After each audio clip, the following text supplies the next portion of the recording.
Whether you enjoy Martin Brundle's somewhat awkward grid walks, where he often mixes up celebrities, and had that cringe-worthy moment with Venus Williams in Miami, or appreciate Ted's Notebook, offering insights into the world of F1, Sky Sports has been a consistent presence in the Formula One scene.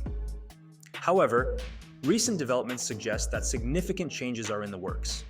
Stay tuned as we delve into these noteworthy changes and explore how Red Bull found themselves in an embarrassing situation during their car launch in New York. The evolving landscape of Formula One seems to be influencing Sky Sports as well, with the UK-based broadcaster undergoing a substantial shakeup within its F1 broadcasting team. Securing TV rights for Formula One doesn't come cheap, and Sky Sports made a hefty investment signing an 8-year, £1 billion exclusive contract with Liberty Media. Originally set to conclude in 2024, the contract has been extended to 2029, hinting at what the valuable asset F1 has become for Sky.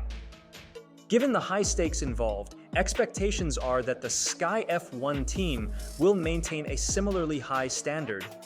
Opinions on the presenters will inevitably vary, with fans having their own preferences. Some adore Martin Brundle, while others can't stand him. Ultimately, the presenters are there to spark discussions and share their perspectives, whether or not viewers agree with them. One notable team that took serious issue with Sky was Red Bull. Last season, they caused a stir by boycotting Sky Sports, leading the F1 director from Sky to visit the Red Bull factory to mend fences and clear the air with the team. It's evident that the ongoing narrative involving Sky Sports extends beyond just the fans. The past boycott between Sky Sports and Red Bull is now a thing of the past, with the two parties on amicable terms, resulting in an overall improved show. After rubbing Red Bull the wrong way last year, Sky Sports seems poised to potentially bother another F1 team this season, particularly Mercedes and Toto Wolff. Martin Brundle, expressing a differing view from the Austrian, shared his openness to expanding the team roster during a discussion on Sky Sports F1. The 63-year-old presenter raised questions about the logistical and financial aspects of adding more teams, pondering on factors like pit lane space and grid capacity. Brundle suggested that having 24 cars on the grid would enhance the spectacle, especially considering the numerous races scheduled for the season. Brundle referenced examples like Red Bull having Infiniti and later Aston Martin as sponsors, highlighting the branding aspect of such partnerships. While the opinion on expanding the grid varies, with Brundle advocating for it, it's unlikely that Mercedes would resort to boycotting Sky Sports over this disagreement. The debate over grid expansion has generated diverse opinions, but let's move on from that, as it's a topic that has been discussed extensively. Sky has recently unveiled its F1 team for the upcoming season, causing a stir among fans as two beloved presenters have been unexpectedly let go. The axed presenters are none other than former F1 drivers Johnny Herbert and Resta, leaving many fans curious about the reasons behind their departure. Johnny Herbert, a fixture on the Sky presenting lineup for the past 11 years, and a former Benetton driver, gained popularity for his diverse opinions and occasional disagreements with fellow presenters.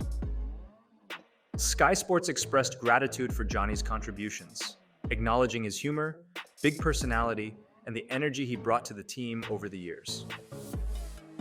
Despite the appreciative sentiments, the news of Johnny's departure has left many F1 fans puzzled.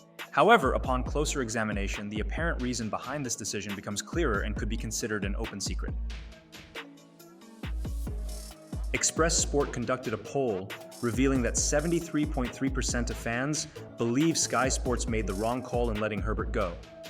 Johnny's penchant for expressing his opinions, especially on controversial topics like the Abu Dhabi finish, seems to have played a role in his departure.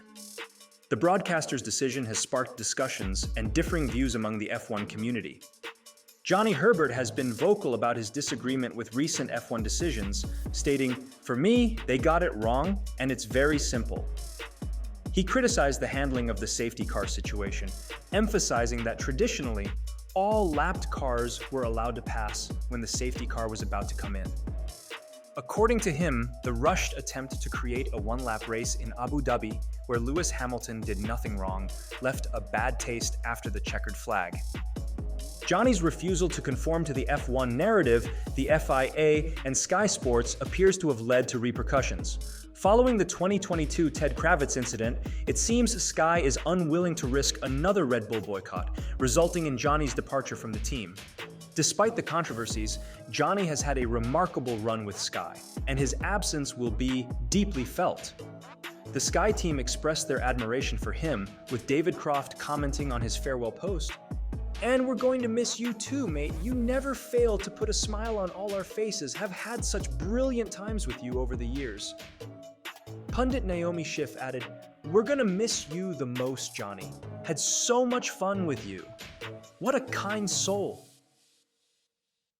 The sentiment across the Sky Sports team is one of fondness and appreciation for Johnny's contributions over the years. Paul di Resta appears to be the latest casualty in Sky F1's lineup this season, and the primary reason for his departure stems from the expiration of his contract, which Sky has opted not to renew. The decision to part ways with two seasoned former drivers while retaining presenters without racing experience raises questions, and only time will reveal whether this is a strategic move. Unsurprisingly, fans are expressing their dissatisfaction with di Resta's exit. A poll conducted by Express Sport indicates that 64.4% of respondents oppose di Resta being dropped from the lineup. The sentiment among viewers suggests a degree of disappointment with the decision. However, it seems that it won't be the end of the road for Johnny Herbert. Despite not being with Sky this year, he expressed optimism about his future endeavors during an interview with motorsport content creator Last Lap. Lucy. Johnny revealed, "I'm not with Sky this year, unfortunately, but there are other things I'll be getting involved with." He confirmed his presence at Silverstone and the Monaco Grand Prix, and expressed his hopes of attending Le Mans, considering it a significant event this time around. Red Bull recently revealed their supposedly new car, but it turned out to be more of a display of their unchanged livery from the previous year. The lack of a significant update raised eyebrows in the F1 community. However, what did catch attention was Red Bull's new partnership with Ford, a collaboration that had been an open secret in the F1 world. During the launch event, Red Bull faced an awkward moment when the head of F1, Stefano Domenicali, was expected to make a brief statement about Ford's entry into F1. However, the proceedings took an uncomfortable turn on stage as the presenters called Domenicali, but he declined to join them. Reportedly, he chose not to go on stage to avoid sending the wrong impression to rival teams including Ferrari and Mercedes. Later, Domenicali issued a statement expressing excitement about Ford's entry into Formula One from 2026. He highlighted Ford's global brand and rich racing heritage, emphasizing the significant value Formula One provides with its massive fan base. Do you believe Sky Sports made the right decision in parting ways with Johnny and Paul? Share your thoughts in the comments below.